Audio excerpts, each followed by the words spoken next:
مجاہد سے روایت ہے کہ بشیر بن کعب ادوی حضرت عبداللہ بن عباس رضی اللہ عنہما کے پاس آیا اور اس نے احادیث بیان کرتے ہوئے کہنا شروع کر دیا، رسول اللہ صلی اللہ علیہ وسلم نے فرمایا، رسول اللہ صلی اللہ علیہ وآلہ وسلم نے فرمایا۔ حضرت ابن عباس رضی اللہ عنہما نے یہ رویہ رکھا کہ نہ اس کو دھیان سے سنتے تھے نہ اس کی طرف دیکھتے تھے۔ وہ کہنے لگا، اے ابن عباس، میرے ساتھ کیا معاملہ ہے؟ مجھے نظر نہیں آتا کہ آپ میری بیان کردہ حدیث سن رہے ہیں۔ میں آپ کو رسول اللہ صلی اللہ علیہ وآلہ وسلم سے حدیث سنا رہا ہوں اور آپ سنتے ہی نہیں۔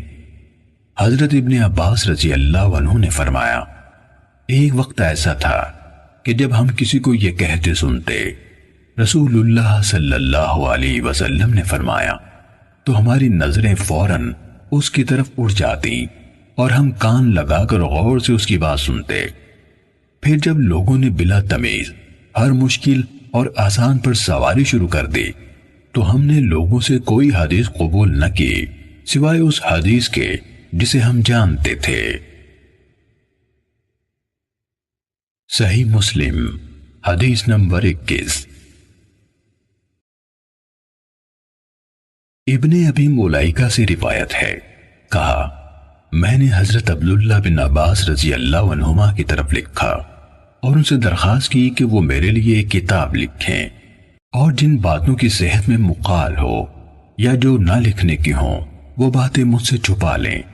انہوں نے فرمایا، لڑکا خالص احادیث کا طلبکار ہے، میں اس کے لیے حدیث سے متعلق تمام معاملات میں صحیح کا انتخاب کروں گا اور موضوع اور گھڑی ہوئی حدیث کو ہٹا دوں گا۔ کہا، انہوں نے حضرت علی رضی اللہ عنہ کے فیصلے منگوائے اور ان میں سے چیزیں لکھنی شروع کی، اور یہ ہوا کہ کوئی چیز گزرتی تو فرماتے، بخدا یہ فیصلہ حضرت علی رضی اللہ عنہ نے نہیں کیا سوائے اس کے کہ خدا نخواستہ وہ گمراہ ہو گئے ہوں، جبکہ ایسا نہیں ہوا۔ صحیح مسلم حدیث نمبر 22۔